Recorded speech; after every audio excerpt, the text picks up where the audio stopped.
nombre del Padre, del Hijo, del Espíritu Santo, un solo Dios. Amén.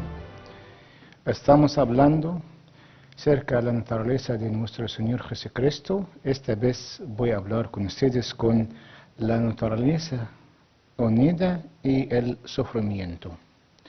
No cabe duda de que la divinidad no es susceptible de sufrimiento por cuando la naturaleza humana experimentó el sufrimiento es unido con la naturaleza divina.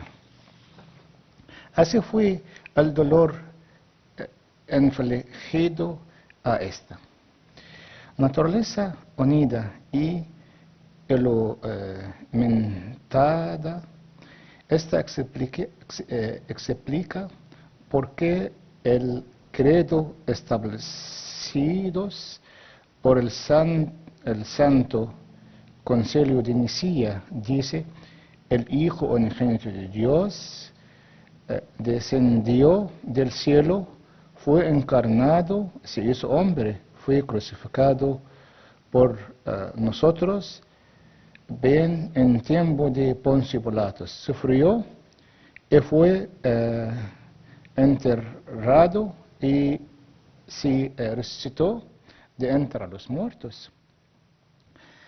Hay una gran diferencia entre decir que la naturaleza humana separada de la naturaleza divina sufrió y que el Hijo unigénito encarnado fue crucificado, sufrió, fue sepultado y resucitado de entre los muertos. Por lo tanto, aquí nos encontramos con la ventaja de creer en la naturaleza unida que procesión la eficaz y ilimitado redención. Pero ¿sufren la divinidad? Nosotros decimos que en esencia la naturaleza divina no es susceptible al sufrimiento. Sin embargo, Cristo padeció y fue crucificado en su cuerpo. Por lo tanto, decimos en la oración de la novena hora: tú has probado que la muerte física en la hora novena. Murió físicamente el cuerpo que es unido con la divinidad, y así su muerte siempre ofrecer propiciación ilimitada. Los santos padres se explica este punto a través de un claro ejemplo del hierro caliente al rojo vivo. Es el analogía para equiparar la naturaleza divina que es unida con la naturaleza humana.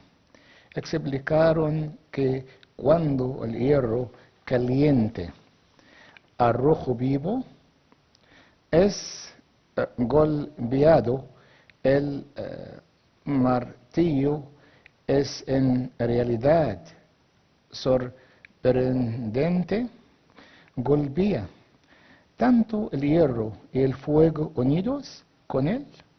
El hierro, por eso, solo sufre los golpea, mientras que el fuego está intacta a pesar de que con los golpes que recibe el hierro.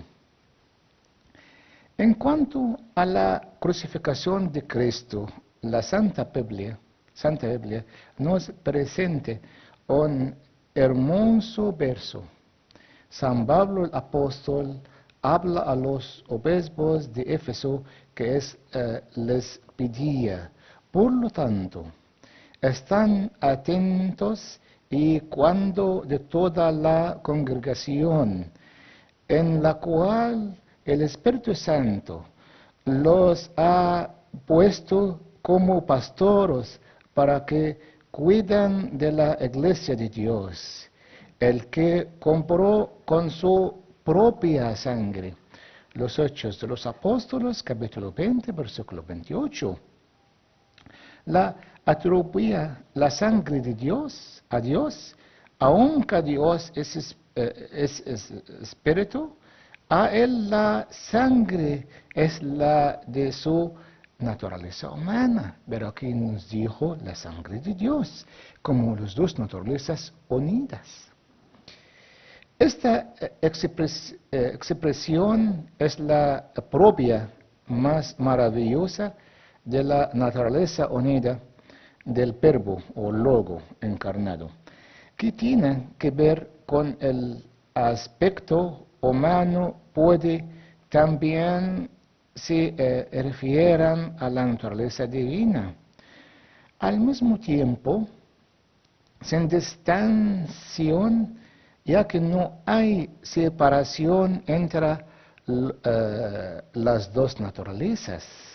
La separación entre de las naturalezas reclamado por Néstor no hay podido aportar una solución a la cuestión de propiciación y redención. La Iglesia insistió en la expresión de una naturaleza debido a la importancia de esta cuestión y para sus conciencias. A menudo nos dicen, el Señor fulano murió, pero no dicen que su cuerpo murió solo, en vez de que el Espíritu es a imagen de Dios y Dios ha otorgado a él la bendición de la inmortalidad. Sí, el primer objeto de la encarnación en la redención, y la redención no puede ser completa por medio de la naturaleza humana, por su rola. La fe en la una naturaleza del Logos encarnado es un elemento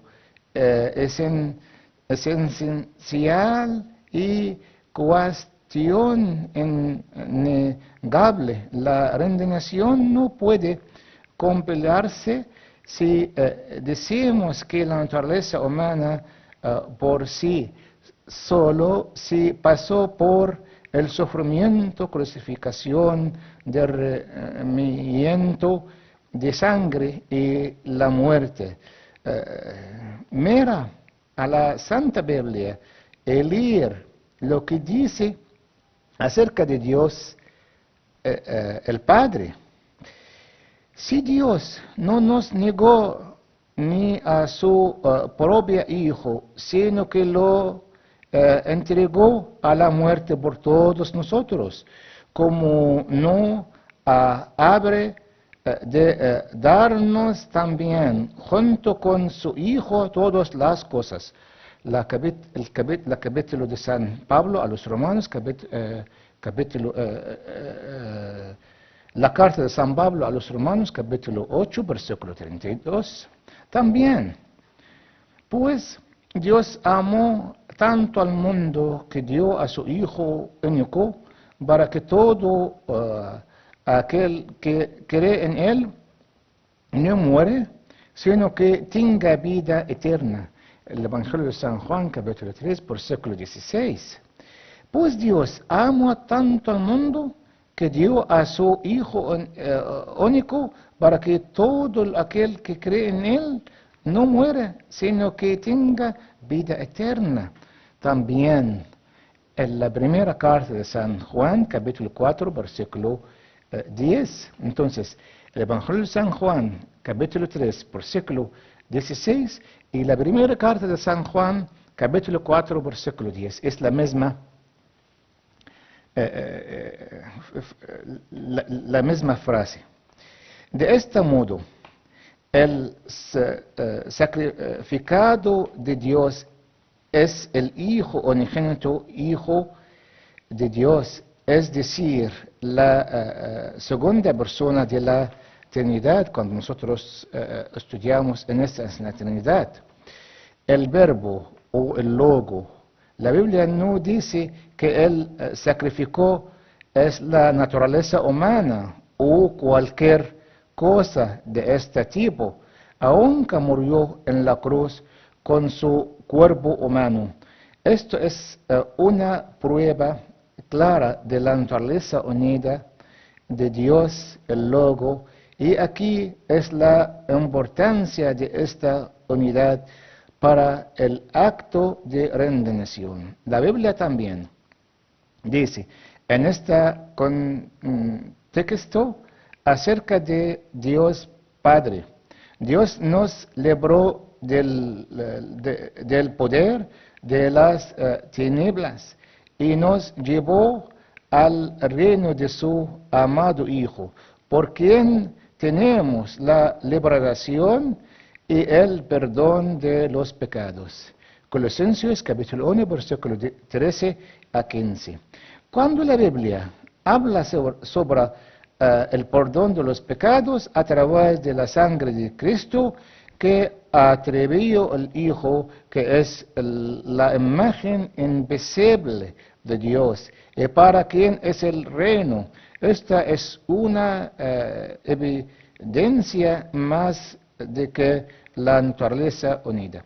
Y la preocupación de la Santa Biblia de la cuestión de la redención. Otro ejemplo similar es evidente en la parábola mencionada de Cristo sobre los labradores maldados de un viento.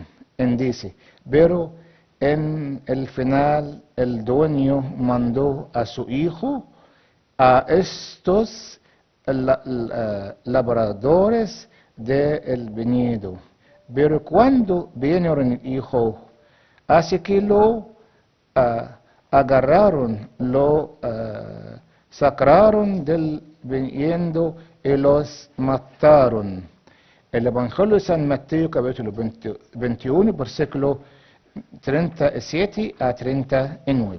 Aquí, la muerte se atribuyó al Hijo, y él no se especifica su naturaleza humana, como son profundas estas palabras relativas a la naturaleza unida. Y nos falta más tiempo para hablar acerca del resto de los ejemplos, pero es suficiente por ahora. La Santa Biblia nos muestra en todos los ejemplos por la boca de Cristo mismo que nunca hay separación entre la naturaleza unida de Cristo, divina o humana, pero habla como una sola naturaleza unida, como hijo de Dios mismo, como sobre el Hijo del hombre. Gloria a la Santísima Trinidad, al Padre, al Hijo, al Espíritu Santo, ahora y siempre, por todos los siglos de los siglos. Amén.